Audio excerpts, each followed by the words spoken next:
Hi student. हमारा आज का जो टॉपिक है वो है urinary system in man. Student, सबसे पहले मैं आपको ये चीज़ बताऊं कि जो आपकी बॉडी के अंदर यूराइनरी सिस्टम पाया जाता है इसका बेसिकली काम क्या है। स्टूडेंट, आपको पता है कि आपकी बॉडी के अंदर यूराइन फॉर्मेशन होती है जिसको हम यूराइन भी कहते हैं, यूरन भी कहते हैं और हम उर्दू में उसको पेशाब कहते हैं। आपकी बॉडी के अंदर उस यूरन की फॉर्मेशन होती है। क्वेश्चन ये क्रिएट होता है कि वो यूरन कहाँ से आता है, उसको कैसे प्रोड्यूस किया जाता है, उसकी केमिकल कॉम्पोजिशन क्या है और वो हमारी बॉडी से उसको रिलीज़ करने की ज़रूरत क्या है और उसको रिलीज़ क्यों किया जाता है। इन तमाम क्वेश्चन के आंसर जो हैं हम इन्हीं टॉपिक के अंदर देखेंगे जो हमारे पास यूराइनरी सिस्टम इन मैन है। स्टूडेंट, सबसे पहले ना आपने मेरी एक बात को याद रखना है, मेरी बात को एक सुनना है गौर से कि मेरी बॉडी के अंदर ना एक सिस्टम है जिसको हम बोलते हैं यूराइनरी सिस्टम। आप तमाम स्टूडेंट को मैं ये चीज़ बताता जाऊं कि मेरी बॉडी के अंदर मिलियंस ऑफ केमिकल रिएक्शंस होते हैं। ठीक है, अब मेरी बॉडी के अंदर जो मिलियंस ऑफ केमिकल रिएक्शंस होते हैं उन केमिकल रिएक्शन के अंदर वेस्ट भी बनते हैं। जैसा कि ये जो चैप्टर मैंने स्टार्ट किया हुआ है इसमें मैंने प्रीवियस लेक्चर्स में मैंने बताया था कि भाई हमारी बॉडी के अंदर यूरिक एसिड बनता है, हमारी बॉडी के अंदर अमोनिया बनता है, हमारी बॉडी के अंदर यूरिया बनता है, हमारी बॉडी के अंदर अलेंटाइन है, बिलरुबिन है और डिफरेंट है।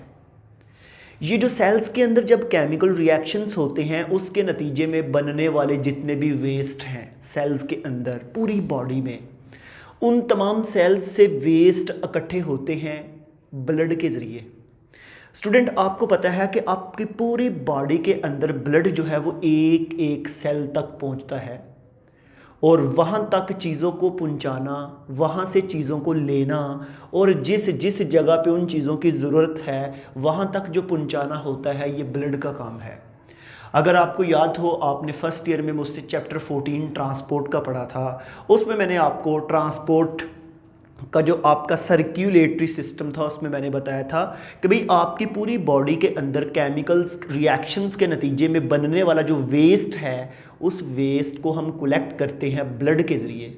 ओके, अब स्टूडेंट एक बात और है कि दुनिया में कोई भी ऐसा केमिकल रिएक्शन नहीं है जिसमें वेस्ट ना बने, बल्कि आपने केमिस्ट्री में पढ़ा है बाई प्रोडक्ट। जैसा कि अगर मैं यहाँ पे एक सिंपल सी वेरी सिंपल इक्वेशंस को लिखता हूँ जो आप प्लांट्स के अंदर पढ़ते हैं। भाई प्लांट्स के अंदर क्या होता है, कार्बन डाइऑक्साइड जो है ये मिलती है वाटर के साथ और इसके नतीजे में बनता है ग्लूकोज। वेरी सिंपल इक्वेशन जो आप छोटी क्लासेस में भी पढ़ते हैं। और इसके साथ साथ H2O प्लस ऑक्सीजन, ये जो ऑक्सीजन है ये एक बाई प्रोडक्ट है। ये हमारे केमिकल रिएक्शन का जो प्रोडक्ट है वो ग्लूकोज है और ऑक्सीजन जो है वो एक बाई प्रोडक्ट है। तो हमारे पास फिर हमें ये चीज़ क्लियर हो गई, हमारे पास हमें ये कंफर्म हो गया कि भाई कोई भी केमिकल रिएक्शन ऐसा नहीं है जिसमें वेस्ट या बाई प्रोडक्ट नहीं बनते। तो यहाँ पे स्टूडेंट फिर आपको इस चीज़ का अंदाज़ा हुआ, आपने ये चीज़ सीखी, आपको इस चीज़ की समझ आई कि भाई जब भी आप अपनी बॉडी के अंदर डिफरेंट केमिकल रिएक्शंस की स्टडी करते हैं तो उनसे बनने वाले वेस्ट को ब्लड इकट्ठा करता है। अब उन वेस्ट को बॉडी से बाहर रिलीज करना है। ठीक है, अब उन वेस्ट को बॉडी से रिलीज जो किया जाता है वो किया जाता है यूराइनरी सिस्टम के जरिए। आप इसको यूराइनरी सिस्टम भी बोल सकते हैं, आप इसको यूरिनरी सिस्टम भी बोल सकते हैं, जो आपको बेटर लगे आप वही प्रोनाउंस जो है वो इसकी कर सकते हैं। तो मेरे पास जो आज का यूराइनरी सिस्टम जो टॉपिक है ना, इसमें क्या है कि लेट्स सपोज ये मेरी बॉडी है ना, मेरी बॉडी के यहाँ पे पेट में बैली के ऊपर एक बैली बटन है। जब आपको पता है कि इसके बैक साइड पे वर्टिब्रल कॉलम है जिसको हम रीढ़ की हड्डी कहते हैं। रीढ़ की हड्डी के साथ राइट साइड पे और लेफ्ट साइड पे मीन के वन पेयर्स है, दो किडनी है। ठीक है, जिसकी शेप बीन की तरह की होती है, लोबिये की तरह की होती है, डार्क रेड या मेहरून कलर आप कह सकते हैं। उस तरह की स्टूडेंट की शेप है किन की, किडनी की। तो बात इस तरह है, देखिएगा जब पूरी बॉडी से ब्लड इकट्ठा होता है, वो ब्लड आपको पता है हार्ट के पास भी जाता है, हार्ट उसको पंप भी करता है। वहाँ से जब ब्लड किडनी के पास जाएगा ना, तो किडनी को एक तो ब्लड दे के आएगा ऑक्सीजन और न्यूट्रिएंट्स वगैरह, और वहाँ पे वो ब्लड साफ भी हो जाता है। तो इसका मतलब फिर पहला पॉइंट आप तमाम स्टूडेंट्स का क्लियर होना चाहिए कि भाई किडनी जो है ये हमारी बॉडी के अंदर क्लियरिंग वेस्ट, या हम इसको क्लियरिंग हाउस भी कहते हैं, ये हमारी बॉडी के अंदर जितने भी वेस्ट हैं उनको रिमूव करता है हमारी बॉडी के अंदर। जब भी हम इसको देखें तो एक चीज़ और बड़ी अच्छी मैंने बताई है कि भाई किडनी जो है ये हमारी बॉडी के टोटल वेट में 1% से भी कम वेट है इसका।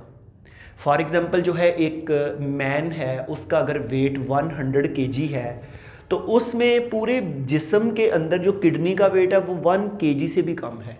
इसका मतलब है कि वेट के 1% में से भी किडनी जो है उनका साइज़ कम होता है, और देखो पूरी बॉडी के अंदर जितने भी वेस्ट हैं उनको क्लीन कर रहे होते हैं। आपकी पूरी बॉडी के अंदर जितना भी वेस्ट बनता है उसको किडनी जो है वो निकालते हैं बॉडी से, और यूराइन की फॉर्म में आपके यूरिट्रल ऑरिफिस के ज़रिए बॉडी से रिलीज़ कर दिया जाता है। तो यहाँ पे एक तो मैंने आपको ये चीज़ बता दी, और उसके बाद आपका जो यूराइनरी सिस्टम है ये ट्यूबुलर होता है।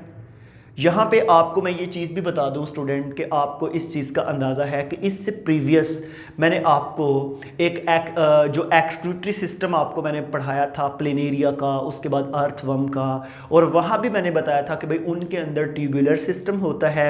और उसी तरह अगर आप एवोल्यूशनरी पर्सपेक्टिव से भी देखें तो हमारी बॉडी के अंदर भी ट्यूबुलर सिस्टम होता है। जिस तरह अर्थवर्म में मैंने आपको मेटानेफ्रीडियम के बारे में बताया था, हमारी बॉडी में वही जो एक किडनी के अंदर वो ट्यूबुलर सिस्टम में इनके नेफ्रॉन होते हैं, जिसके बारे में मैं अभी डिस्कस करता हूँ। ठीक है जी, लें जी, अभी स्टूडेंट आपने ये देखना है, यहाँ पे इस चीज़ को देखिएगा, ये मेरे पास एक यूराइनरी सिस्टम है पूरे का पूरा।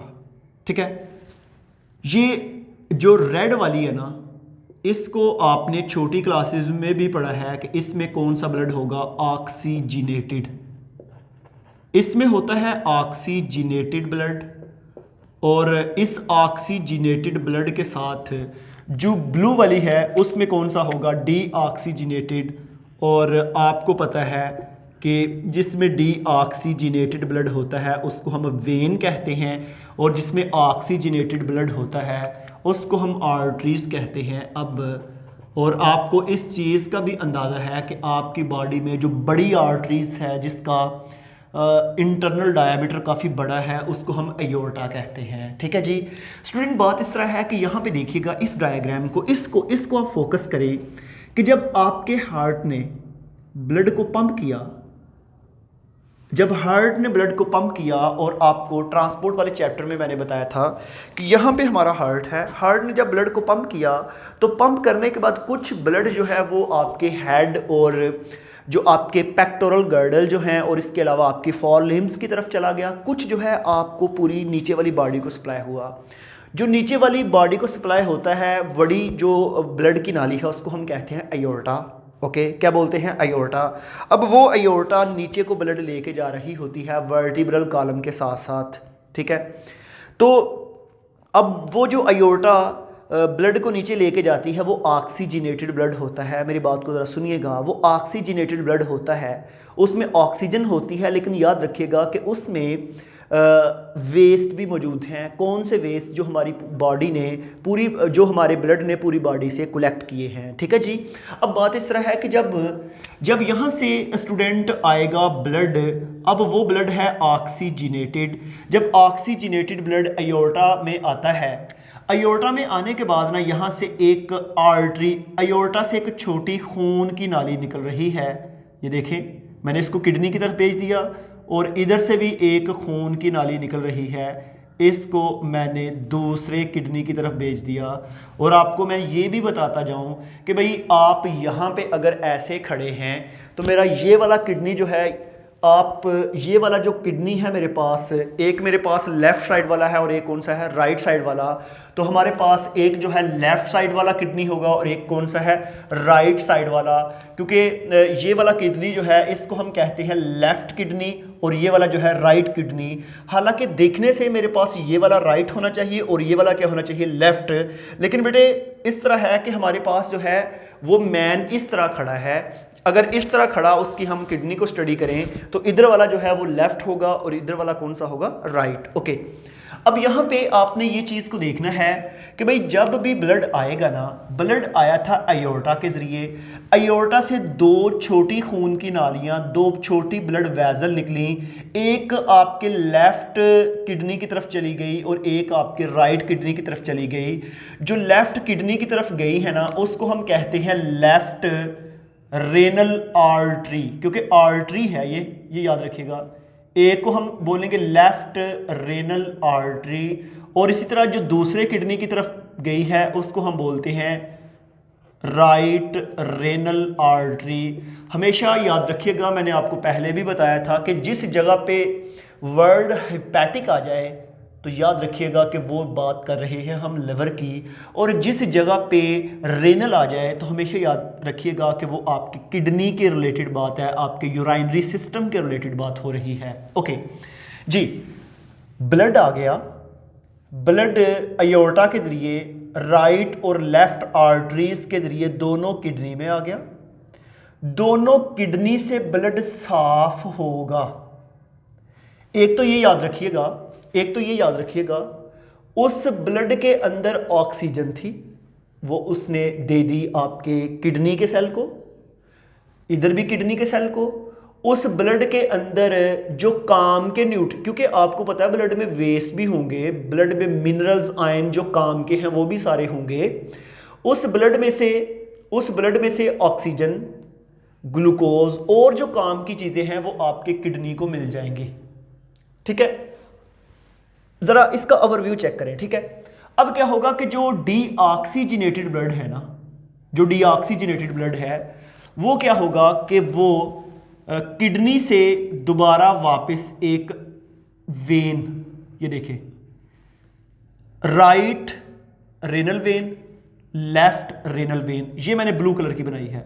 मीन के किडनी को पास जो ब्लड आया था, अब वो ब्लड जब वापस जाएगा तो वो आर्टरीज के जरिए वापस नहीं जाएगा, किसके जरिए जाता है, वेन के जरिए। और इस तरह वो ब्लड जो है वो चला जाएगा दिल की तरफ, दिल दोबारा उसको लंग्स की तरफ भेजेगा।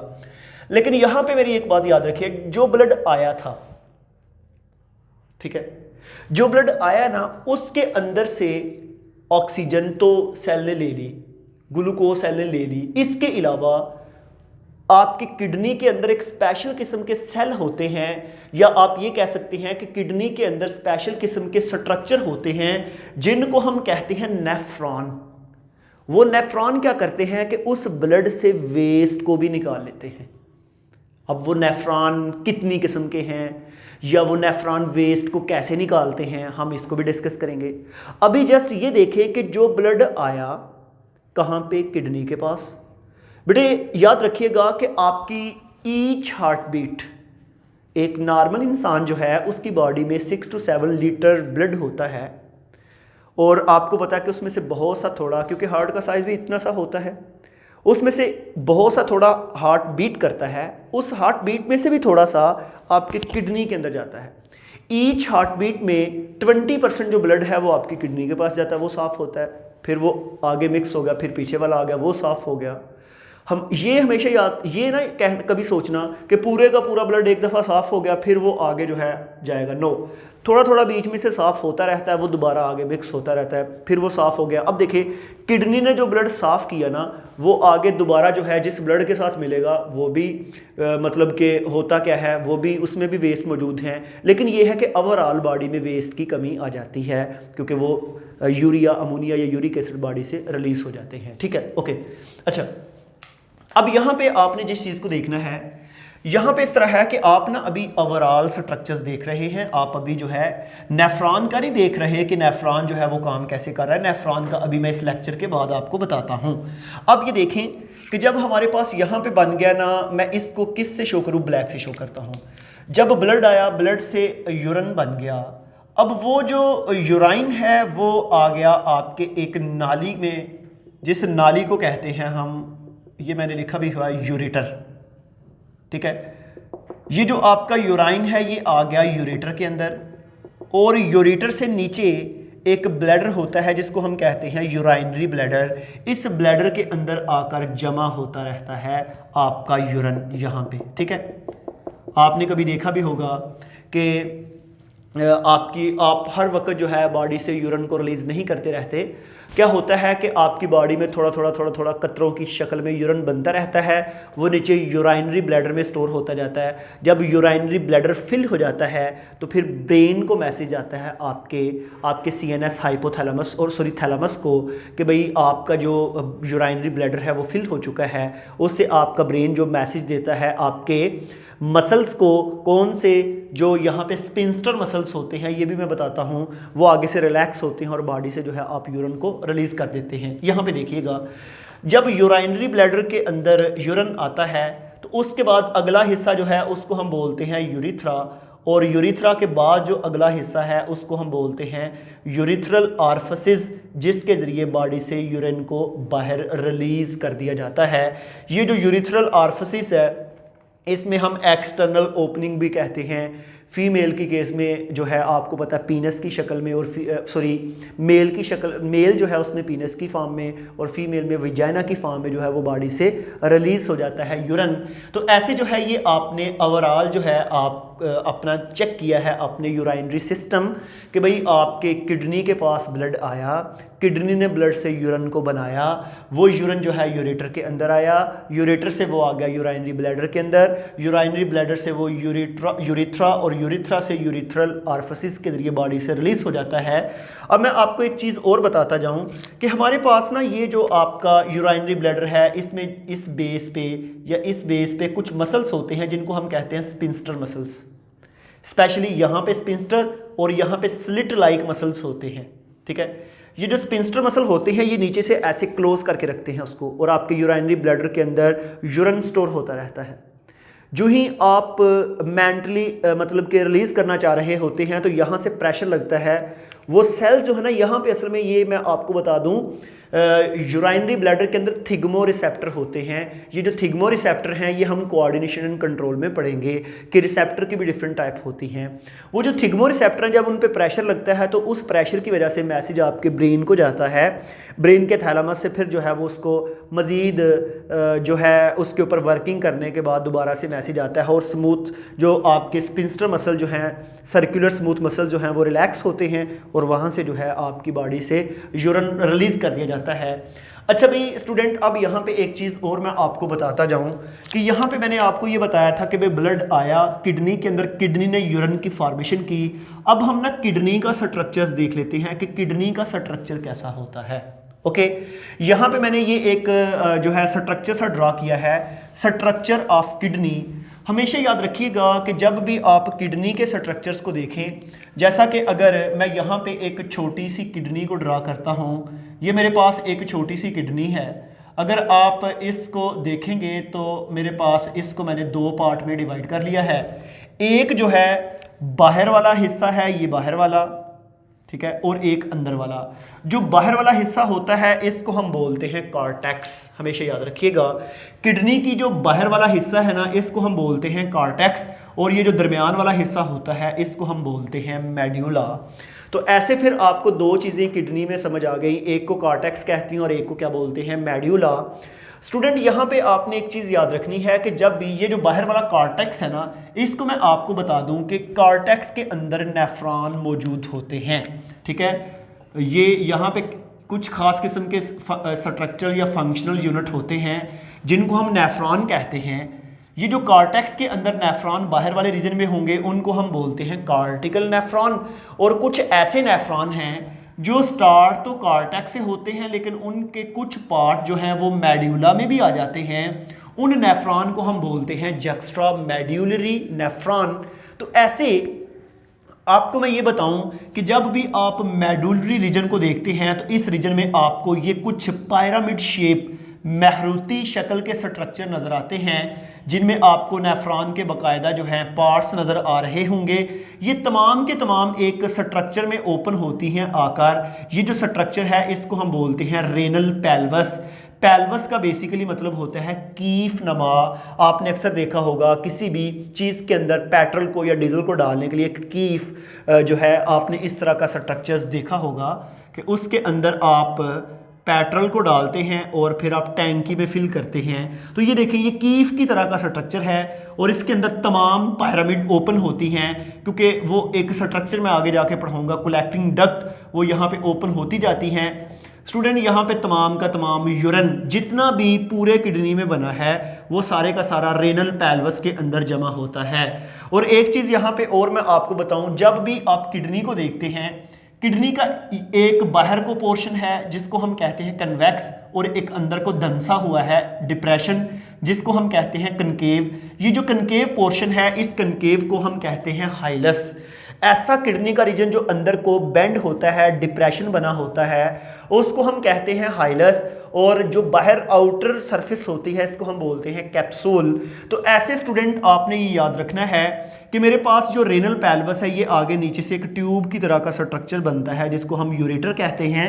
यहाँ पे भी आपको नज़र आ रहा होगा कि ये जो ग्रीन कलर की ट्यूब सी है इसको हम बोलते हैं यूरेटर। तो ऐसे आपको मैंने दो तरह के नेफ्रॉन भी बता दिए, पेयर ऑफ किडनी के बारे में बता दिया, पिरामिड्स भी बता दिया, यूरेटर क्या है और मेड्यूला क्या है। ये जो आपने आज का यूराइनरी सिस्टम का पढ़ा है जो इंट्रोडक्शन, इसमें जस्ट मैंने कोई भी अभी नेफ्रॉन की ना तो मैंने स्ट्रक्चर्स ड्रा की है ना मैं इसमें नेफ्रॉन के अभी फंक्शन को बता रहा हूँ। अभी जस्ट मैंने आपको यूराइनरी सिस्टम का इंट्रोडक्शन और यूराइनरी सिस्टम के बारे में बताया, भाई किस तरह का होता है, ये काम कैसे करता है। अभी जो हमारा जो नेक्स्ट लेक्चर होगा उसमें हम देखेंगे कि भाई जो ब्लड आया है ना वो ब्लड आने के बाद क्लीन कैसे हुआ और क्लीन होने के साथ साथ वो ब्लड साफ कैसे हुआ और यूरिन बना कैसे। ये तो सारा ये तो पता चल गया ना कि जब यूरिन बनता है वो यूरेटर के जरिए यूराइनरी ब्लैडर, वहाँ से यूरिथ्रा और यूरिथ्रल ऑरिफिस के जरिए बॉडी से रिलीज हो जाता है। तो ये जो आपको मैंने बता दिया, नेक्स्ट लेक्चर का आप वेट करें जिसमें हम नेफ्रॉन के स्ट्रक्चर्स को पूरी डिटेल में डिस्कस करेंगे। तो आज हम अपने लेक्चर को यहाँ पे वाइंड अप करते हैं, मिलेंगे नेक्स्ट वीडियो में। आज के लिए थैंक यू।